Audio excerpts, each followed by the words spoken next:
이제 우리나라가 기준금리 1%대 시대로 진입했습니다. 한국은행 금융통화위원회가 예상보다 빨리 기준금리를 인하했는데요. 그만큼 경기가 좋지 않다는 뜻이기도 할 겁니다. 이 빛과 그림자가 뚜렷하겠죠. 취재기자와 함께 이야기 나눠보겠습니다. 네. 이대호 기자, 우선 우리나라가 글로벌 금융위기 때도 기준금리를 2%대 이하로 내리진 않지 않았었나요?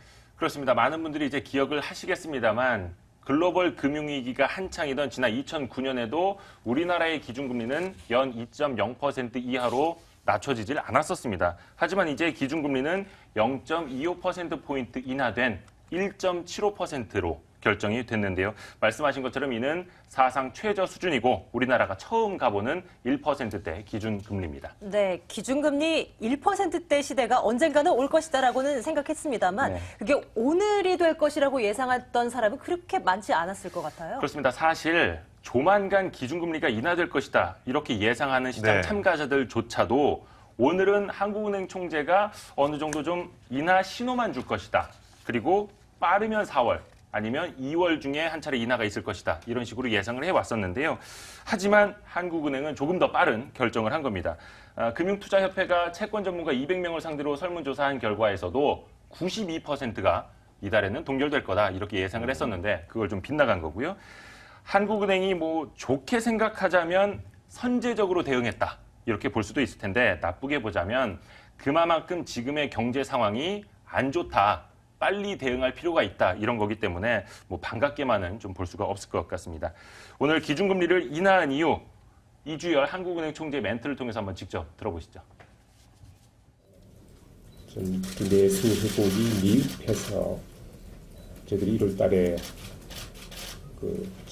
봤던 그런 흐름에는 미치지 못할 것이라고 하는 그런 저희들의 판단이 있었습니다. 그래서 저희들이 일단 다운사이드 리스크가 저희들이 크다고 확인된 이상에는 가급적 선제적으로 움직이는 것이 낫겠다 그런데 판단에 따른 것입니다.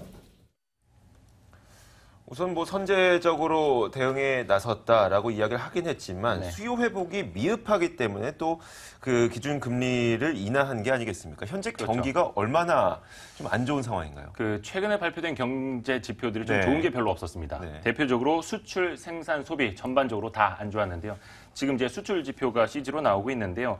아무래도 이제 국제 유가 하락이 우리가 주로 수출하는 석유화학 제품의 단가 하락에도 이어지지 않습니까? 그게 전체적인 수출 금액 악화에도 좀 영향을 미쳤는데요. 이 수출이 전년 동기 대비로 1월에 0.7% 줄었었는데 2월에는 더 커졌습니다. 마이너스 3.4%를 기록했고요. 생산하고 그 소비 지표를 좀 보겠습니다.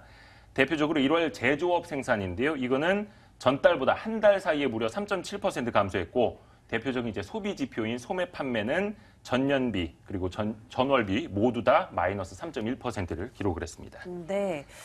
디플레이션 이야기도 안 할 수가 없어요. 네네. 얼마 전에는 최경환 경제부총리도 좀 우려스럽다 이렇게 말하기도 했고요. 그랬죠.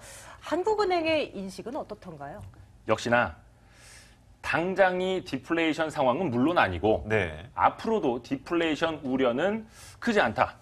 지금 디플레이션 우려가 너무 과도한 거다. 이런 인식을 다시 한번 강조를 했는데요. 이주열 총재 그 관련된 이야기를 직접 들어보겠습니다.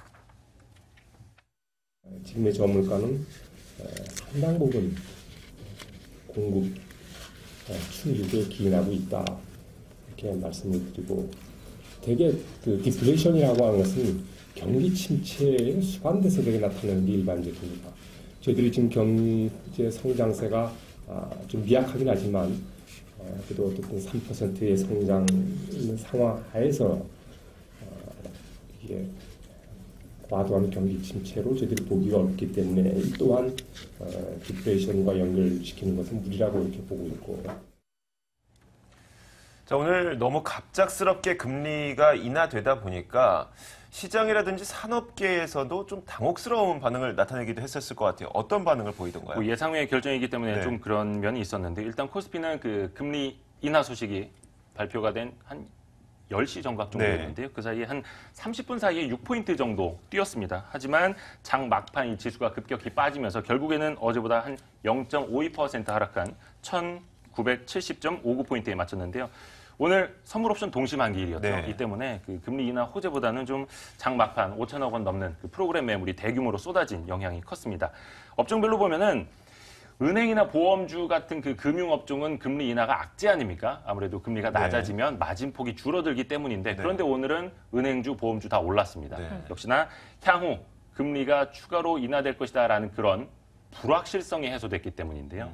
그리고 역시 건설업종은 금리가 인하되면 오를 수밖에 없죠. 네. 주택 대출 늘면서 좀 건설업종 좀 개선되지 않겠느냐라는 기대감에 상승을 했습니다. 이 밖에 산업계 전반적으로도 뭐 수출, 내수 모두 다 그래도 전보다는 좀 나아지지 않겠느냐 이런 기대감을 좀 갖고 있는데요. 이 부분은 이충호 기자의 리포트를 통해서 한번 들어보시죠. 이번 금리 인하 조치로 재계가 무엇보다 기대를 걸고 있는 건 환율 상승에 따른 수출 경쟁력 강화 효과입니다. 금리 인하로 원화 가치가 떨어지면서 글로벌 시장에서 가격 경쟁력이 높아지는 효과를 볼 수 있기 때문입니다. 지난해 원화 가치 상승으로 실적 개선에 어려움을 겪었던 삼성전자 등 전자업계가 특히 경쟁력 회복에 대한 기대감을 드러내고 있습니다. 엔화 약세에 힘입은 일본 자동차 업계의 가격 공세로 고전했던 현대기아차 등 자동차 업계도 마찬가지입니다. 환율이 10원 떨어질 때마다 자동차 산업 매출이 4,200억 원 감소하는 만큼 거꾸로 환율이 오르면 매출이 증가할 것으로 업계는 보고 있습니다. 장기 불황의 고부가 가치 제품으로 돌파구를 찾던 정유업체들도 일본 업체들과 가격 경쟁에서 유리한 고지를 점할 수 있을 것으로 보입니다. 일본을 비롯해서 주요국들이 양적 완화 정책을 펼치고 있고요. 경쟁적으로 금리 인하를 해서 원화 가치가 상대적으로 절상이 되었습니다. 우리 기업들이 상당히 애로를 겪고 있었는데 우리 기업들의 수출 경쟁력 향상에 도움이 될 것 같습니다. 기업들은 수출 시장에서뿐만 아니라 내수 시장에서도 소비 진작에 따른 매출 신장 효과를 볼 것으로 전망하고 있습니다. 자동차 업계는 할부 금리 인하 여력이 생겨 국내 자동차 경기 활성화에 도움이 될 것으로 내다봤습니다.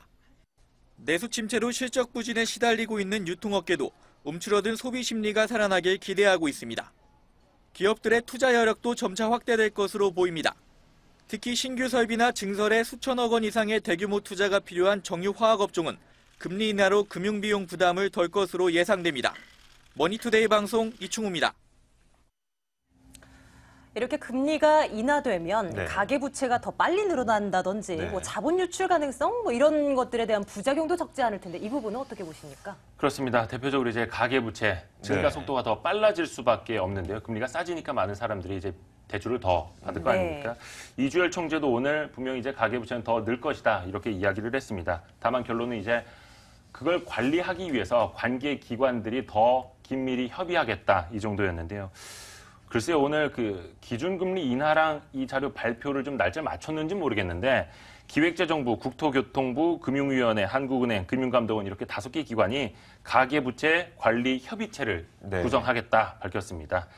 아무래도 이제 가계부채의 것이 그 경제적인 영향은 어떤지 또 질적 구조는 괜찮은지 건전성 또 상환 능력은 어떠한지 이걸 다각도로 검토하고 계속해서 대응 방안을 마련하겠다 이런 취지고요. 또 이제 우리는 금리를 더 낮췄는데 반대로 미국은 뭐 빠르면 올해 하반기 예상된다 하고요. 금리 인상 시기가 이제 미국에서 다가올수록 우리 쪽에 있는 국제 자본이 해외로 빠져나가는 이 자본 유출 우려도 커질 전망인데요. 지난달 그 한 금융통화위원회 한 강연에서 예상외로 자본 유출이 더 커질 수도 있다 해서 우리가 신중하게 대응할 필요가 있다 이렇게 지적을 하기도 했습니다. 다만 이 부분에 대해서 오늘 이주열 총재는 중요한 변수는 미국의 금리 인상이 언제 얼마나 이루어지느냐다. 국제 금융시장의 변동성이 커질 수 있기 때문에 각별히 유의해서 대응해 나갈 계획이다. 다소 좀 아쉽지만 원론적인 답변만 남겼습니다. 네. 경기 부양을 하기 위해서 한국은행이 과감한 결정을 내렸는데 앞으로 풀어야 할 숙제도 적지 않은 것 같습니다. 네. 이것저것 이번 결정이 이주열 후에 신의 한 수였길 기대해 봅니다. 이대호 기자와 함께했습니다. 수고하셨습니다. 네.